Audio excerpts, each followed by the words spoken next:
চীনের পর এবার ভারতের ভূখণ্ড নিয়ে টান দিল নেপালও, আতঙ্কে মোদি। চীনের পর এবার নেপালও ভারতের ভূখণ্ড নিয়ে দাবি তুলেছে। এতে মোদি সরকারের মধ্যে কৌশলিক ও নিরাপত্তাগত উদ্বেগ তৈরি হয়েছে। দ্বিপাক্ষিক সম্পর্ক ও আঞ্চলিক স্থিতিশীলতার উপর প্রভাব ফেলতে পারে এই নতুন চাপ। নতুন 100 রুপির নোট চালু করেছে নেপালের কেন্দ্রীয় ব্যাংক। নতুন এই নোটে কালাপানি, লিপুলেখ ও লিম্বিয়াধুরা অঞ্চলগুলোকে অন্তর্ভুক্ত করে একটি মানচিত্র সংযুক্ত করা হয়েছে। এই তিনটি অঞ্চলই ভারত নিয়ন্ত্রণ করে এবং নিজেদের বলে দাবি করে, কিন্তু নেপালের সাম্প্রতিক জেনজি আন্দোলনে ওলি সরকারের পতনের পর থেকে দায়িত্ব পালন করছেন অন্তর্বর্তী সরকার। আর এই স্বল্পমেয়াদী সরকারের আমলেই এই নতুন 100 রুপির নোট প্রকাশ করে বিতর্ক সৃষ্টি করল নেপাল। বৃহস্পতিবার নেপাল রাষ্ট্রীয় ব্যাংকের সাবেক গভর্নর মহাপ্রসাদ অধিকারীর স্বাক্ষরিত নোটটি বাজারে ছাড়া হয়। নোটটি ইস্যুর তারিখ 2081 নেপালি বর্ষ, যা 2024 সালকে নির্দেশ করে। 2020 সালের মে মাসে কেপি শর্মা ওলির নেতৃত্বাধীন সরকার একটি নতুন রাজনৈতিক মানচিত্র প্রকাশ করেছিল, যেখানে লিপুলেখ, কালাপানি এবং লিম্পিয়াধুরা অঞ্চলকে নেপালের ভূখণ্ড হিসেবে দেখানো হয়েছিল। পরে এটি সংসদে অনুমোদিত হয়। ভারত সেই সময় নেপালের পদক্ষেপের তীব্র প্রতিক্রিয়া জানায় এবং সংশোধিত মানচিত্রকে একতরফা কাজ বলে অভিহিত করে।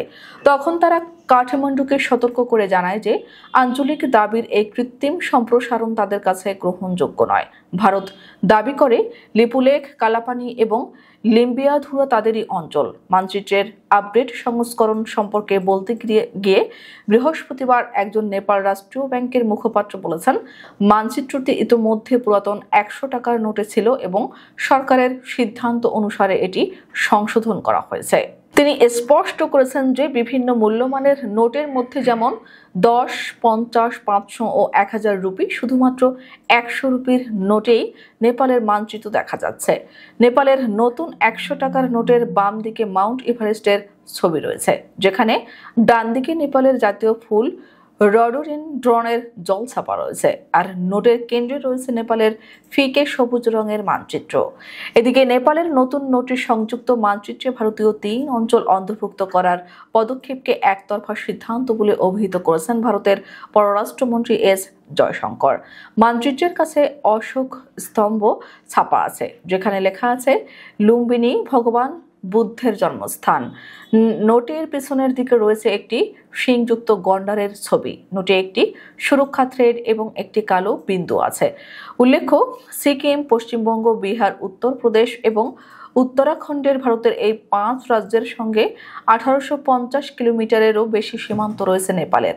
সম্প্রতি ভারতের 7 সিস্টার্স খ্যাত অঞ্চলের অন্তর্ভুক্ত অরুণাচল রাজ্যকে আবার নিজেদের ভূখণ্ড বলে দাবি করে চীন, আর এই অরুণাচল প্রদেশকে জাংনান নামে ডাকে চীন। গত মঙ্গলবার চীনা পররাষ্ট্র মন্ত্রণালয়ের মুখপাত্র মাওনিং দাবি করেছেন, এই জাংনান চীনের ভূখণ্ড।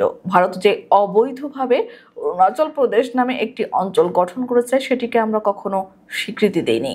পরে এর তীব্র প্রতিবাদ জানিয়ে ভারতের পররাষ্ট্র মন্ত্রণালয়ের মুখপাত্র রণধীর জয়সওয়াল বলেছেন, অরুণাচল প্রদেশ ভারতের অবিচ্ছেদ্য ও অখণ্ড অংশ। চীনের অস্বীকারে এই বাস্তবতা বদলাবে না। প্রসঙ্গত, নতুন ব্যাংক নোটে বিতর্কিত মানচিত্র প্রকাশের পর ভারত ও নেপালের সম্পর্ক ঘিরে উদ্বেগ আরও বাড়ছে। ভারত আবারও এ বিষয়ে আপত্তি জানাতে পারে বলে ধারণা বিশেষজ্ঞদের। একই সঙ্গে সীমান্ত বিরোধ সমাধানে দ্বিপাক্ষিক আলোচনার প্রয়োজনীয়তার কথাও উঠে আসছে। এই ঘটনায় বহু বছর পুরনো সীমান্ত বিবাদ ফের নতুন করে সামনে এলো, আর তাতে উভয় দেশের কূটনৈতিক সম্পর্কের উপর অস্থিরতার ছায়া পড়ল বলেই মনে করা হচ্ছে।